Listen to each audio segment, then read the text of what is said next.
Hello everyone, welcome back to my channel. আমি রাই। আজকে আরও একটা গেট রেডি উইথ মি তোমাদের সাথে শেয়ার করব। আজকে না একটা নন বেঙ্গলি ওয়েডিংয়ে আমরা যাব। আমরা তিনজন, আমি, হাজব্যান্ড আর ম্যাঙ্গো।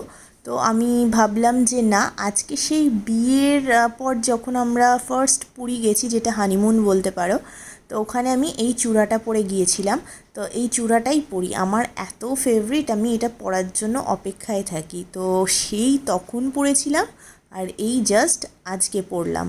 আর তোমাদের কেমন লাগছে অবশ্যই কমেন্ট বক্সে কমেন্ট করে জানিও। তো চলো স্টার্ট করা যাক ভিডিওটা। তো ফার্স্টে আমি এখানে একটা ইয়াররিংস পরে নিলাম। আজকে সবটাই স্টোনের ওপর পরবো, মানে কুন্দনের ওপর পরবো। আজকে কোনো কিছুই আমি গোল্ড জুয়েলারি পরছি না। আর এই ব্লাউজটা দেখে বুঝতেই পারছো, যেই শাড়িটার সঙ্গে ব্লাউজটা আমি প্রথমে অ্যাটাচ করলাম, ওই ব্লাউজটা একটু প্রবলেম করেছে, হাতের ওখানটা একটু ছাড়ালে ভালো হতো। যেহেতু এটা অনেক দিন আগেকার ব্লাউজ, আর এখন অবভিয়াসলি আমি একটু তো ফিটিংস হবে না, স্বাভাবিক, একটু তো মোটা হয়েছি, তো সেই জন্য ছাড়ানো হয়নি আর পরাও হলো না। তখন ও বললো ঠিক আছে, তুমি, আমার তো একটা ব্ল্যাক ব্লাউজ আছে, সেটা দিয়েই পেয়ার আপ করে নাও। তো সেটা দিয়েই আমি পেয়ার আপ করার চেষ্টা করেছি, কিন্তু কতটা কি লেগেছে তোমরা প্লিজ কমেন্ট করো। তো আমি এখানে দেখো, আর এই ব্লাউজটা পরলে না হাড় ফাড় কিচ্ছু পরার দরকার হয় না, এত সুন্দর। আর এটা আমার অ্যানিভার্সারি, মানে ফার্স্ট অ্যানিভার্সারি যখন সেলিব্রেশন হয় তখন আমি কিনেছিলাম। এটা কিন্তু শাড়ির সাথে পেয়ার আপ করার জন্যই ছিল, কিন্তু ও এমন সুন্দরভাবে একটা ডিজাইন করে দিয়েছিল। তো এটার ডিজাইনার দিয়েই তৈরি করা লেহেঙ্গা টাইপের শাড়ি তৈরি করে তখন আমি এটা ফার্স্ট অ্যানিভার্সারিতে আমি এটা পরেছিলাম।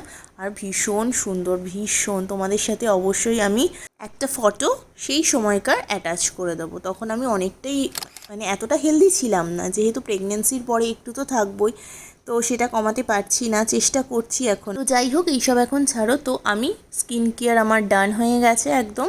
তো এরপর মেকআপ স্টার্ট করছি। মেকআপ বলতে আমি তেমন কোনো মেকআপই ইউজ করি না। আমি ফার্স্ট অফ অল এখানে ইউজ করছি এই যে ল্যাকমির কম্প্যাক্ট পাউডারটা, এইটাই আমার মেকআপ, ব্যাস। এর থেকে বেশি কিচ্ছু আমি ইউজ করি না। মানে কোনো ফাউন্ডেশন, তারপর প্রাইমার, তারপর কী সব ওই গ্লোয়িং ফেস হয়, ওই সব কিচ্ছু ব্যবহার করিনি। আমি জাস্ট এরকম একটা কম্প্যাক্ট পাউডার ল্যাকমির ইউজ করেছি।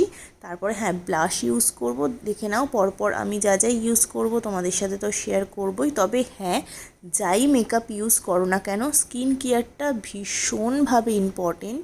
এটা একটা সাজগোজে ভীষণভাবে ম্যাটার করে। আর আমি না এত প্রফেশনাল নই, কিন্তু হ্যাঁ, স্কিনটা আমার জন্য ভীষণ ইম্পর্টেন্ট একটা প্লেস। কারণ স্কিন ভালো থাকলে তোমার মেকআপের, আমি মনে করি মেকআপের দরকার হয় না।